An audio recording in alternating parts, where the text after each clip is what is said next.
primero quiero recordar que se cumplen 50 años de la muerte de Pablo Neruda, con lo cual en el futuro va a haber varias actividades, entre ellas la presentación de un libro al cual me voy a referir brevemente porque nos ha hecho el prefacio Raúl Zurita, poeta chileno también y doctor honoris causa, y del cual se va a hablar aquí también.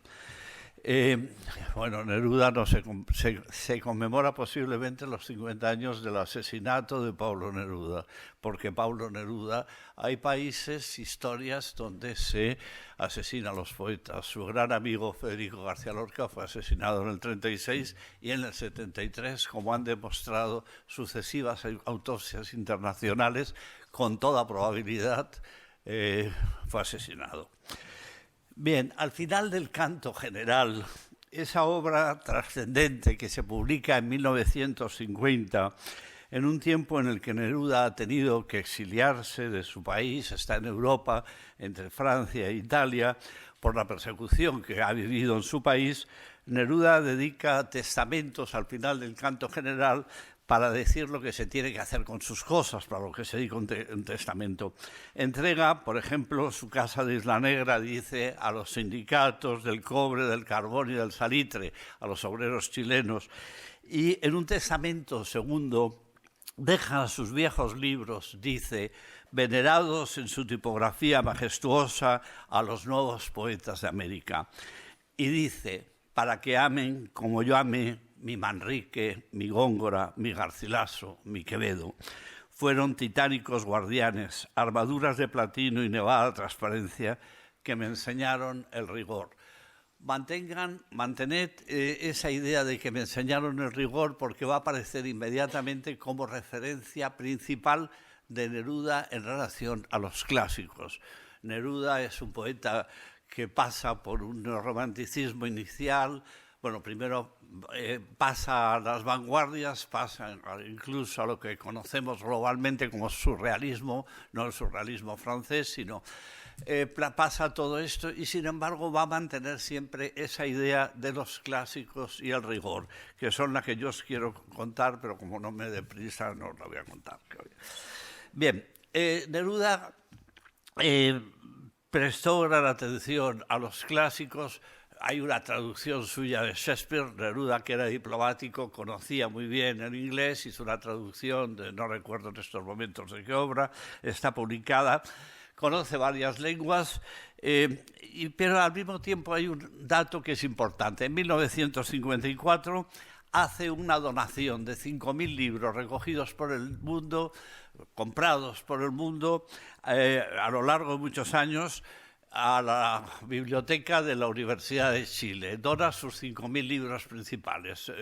Tiene 3 casas, pero él piensa que los libros deben estar en un espacio público porque así van a ser utilizados. Libros en donde están pues, el Canzoniere de Petrarca, en edición impresa en Italia en 1484, es decir, un incunable. Serena Millares ha estudiado, antes se le citaba, Serena Millares ha estudiado la biblioteca. Hay ediciones Príncipe de Quevedo, de Góngora, de Calderón, de Lope, de Cervantes, de San Juan de la Cruz, del Conde de Villamediana, de Santa Teresa de Jesús, de Garcilaso Boscán y muchos otros clásicos. Neruda contó varias veces estas adquisiciones. Os las recomiendo porque leo un fragmento de una porque son hasta divertidas. Dice, un bibliófilo pobre tiene infinitas ocasiones de sufrir. Los libros no se le escapan de las manos, sino que le pasan por el aire, a vuelo de pájaro, a vuelo de precios. Sin embargo, entre muchas exploraciones salta la perla. Recuerdo la sorpresa del librero García Rico en Madrid en 1934, cuando le propuse comprar una antigua edición de Góngora que solo costaba 100 pesetas en mensualidades de 20. Era muy poca plata, pero yo no la tenía, etcétera, etcétera, etcétera. Se llama Libros y Caracoles y aparecerá, es uno de los textos que aparecerá en ese libro que aparece en mayo, el 10 de mayo se presentará por el CEMAP y por la sede. Es un libro que hemos hecho Abel Villaverdillo y que el prefacio hace Raúl Zurita. Y se llama Pablo Neruda, es el autor, escrito sobre España. porque Pablo Neruda escribió pues, más de 400 páginas impresas sobre este país. Neruda hago un resumen rápido. Tenéis una carta que no vamos a leer ahora, pero es una carta que a mí me divierte porque le dice a un poeta al que llama Miguelísimo, que no es otro que Miguel Hernández, le dice: te mando la edición de Villamediana que acaba de publicar Neruda en Cruz y Raya de José Bergamín. Acaba de publicar la edición, una antología de Villamediana, y le dice primero: me cago en Gutenberg, me han salido en la edición de Residencia en la Tierra, que me ha llegado el primer volumen, tengo ya 5 erratas encontradas. Y le dice: porque no estabas tú. Tú me ayudaste con Villamediana. A los biógrafos no les ha interesado, les interesan más otras cosas, pero, por ejemplo, yo me lo he pasado grande últimamente con el poeta Miguel Hernández, corrector de pruebas de Neruda, de Villamediana, y lo que puede significar Miguel Hernández, que nadie ha citado, en Miguel Hernández Villamediana. Pero me estoy viendo. Bien. Dice precisamente, comentando lo de Villamediana, que tenéis contado en la carta, y además es una carta muy conocida en el final, pero en el principio no se ha citado. Dice: uno de los antídotos contra la oscuridad formalista me parece la lectura de la grandiosa poesía española del Siglo de Oro. Muchos de los poetas estaban sin descubrir, y yo publiqué por primera vez en España, después de siglos, las poesías olvidadas del conde de Villamediana. Silencio, en tu sepulcro deposito, ronca voz, sorda pluma y triste mano, para que mi dolor no cante en vano, al viento dado y en la arena escrito. Qué bello, es verdad. Y alguno de ustedes lo conocía. Encontré el libro de 1634 en una ínfima librería de viejo en la Puerta de Atocha, en Madrid. Desde entonces me acompaña y acabo de donarlo con todos mis libros a la universidad. Esa edición, Neruda no se acuerda, fue destruida porque él, en 1937, con Miguel Hernández ayudándole con un carromato, intentaba salvar cosas de la Casa de las Flores, que estaba en el frente en Princesa, en el frente en la Universitaria, y la casa llegó y estaba destruida, había desaparecido muchas cosas y decidió que no recogía nada. Es otro ejemplar comprado posteriormente.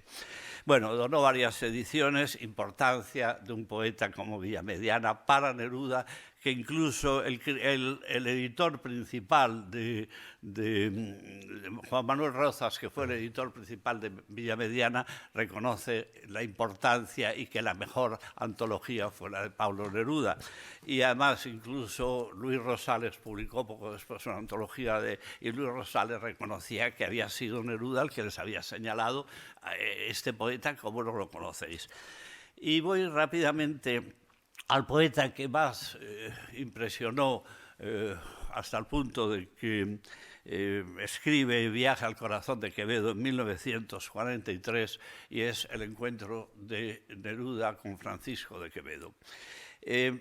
Raúl Zurita, esto es inédito porque nos lo ha mandado para ese prefacio, dice: la grandeza a la que se refiere Neruda al saludar a Quevedo y rendirle uno de los tributos más conmovedores que un poeta le haya hecho a otro poeta, al afirmar que la innovación formal es más grande, esto cita lo que dice Neruda, es más grande en un Góngora, la gracia es más infinita en un Juan de la Cruz, la dulzura es agua y fruta en Garcilaso, y continuando, la amargura es más grande en Baudelaire, la evidencia es más sobrenatural en Rimbaud, pero más que en todos ellos, en Quevedo, la grandeza es la más grande. Esto que destaca Raúl, yo creo que es la idea principal de ese viaje al corazón de Quevedo. Recuerden el corazón porque unos años antes Neruda ha escrito uno de los libros más dramáticos sobre la guerra civil española, que es España en el corazón. Pues bien, dice en Viaje al corazón de Quevedo, dice Neruda, por ejemplo: a mí me hizo la vida recorrer los más lejanos sitios del mundo antes de llegar al que debió ser mi punto de partida, España. y en la vida de mi poesía, en mi pequeña historia de poeta, me tocó conocerlo casi todo antes de llegar a Quevedo. Así también cuando pisé España, cuando puse los pies en las piedras polvorientas de sus pueblos dispersos, cuando me cayó en la mente y en el alma la sangre de sus heridas, me di cuenta de una parte original de mi existencia, de una base roquera donde está temblando aún la cuna de la sangre. Bien, diría que el reconocimiento aquí es de Quevedo como esencial, y aquí hay una larga historia que no voy a contar, que simplemente voy a resumir y leeré algunos de los poemas, que es cómo ese Neruda leído en el 42 como viaje al corazón de Quevedo, cómo ese Neruda que lee a Quevedo recupera muchas veces a lo largo de su vida, pero en el momento más dramático de su país recupera a Quevedo. Neruda, en el tiempo de Unidad Popular, que fue el gobierno de socialistas y izquierda en Chile, ha sido nombrado embajador en Francia, está enfermo, tiene que volver a su país. Hay un encuentro donde están Salvador Allende, presidente de Chile, el que fue derrotado en el golpe del 11 de septiembre del 73, está Luis Corbalán, que es el secretario del Partido Comunista, está Pablo Neruda, y él les lee poemas de un libro que va a publicar que se llama Incitación al Nixonicidio y Alabanza de la Revolución Chilena. Es un libro donde aparecen pues muchos motivos de la situación que está viviendo el país, del acoso que está viviendo el país, y de pronto a Neruda le surgen en el libro varios motivos que le llevan a Quevedo. Aquí en mi casa de Isla Negra leo: en el mar y en el verso favorito, en la palpitación y el centelleo del mar amargo y del amor maldito, la misma espuma de la poesía, el mar que se ilumina en la ruptura, y yo leyendo con melancolía a Quevedo, su amor y desventura, tal vez mi destino es diferente. Hay varios poemas, viviendo entre el océano y Quevedo, es decir, entre graves desmesuras, leyendo el mar y recorriendo el miedo del poeta mortal en su lamento. Bien, tiene varias referencias y en todo caso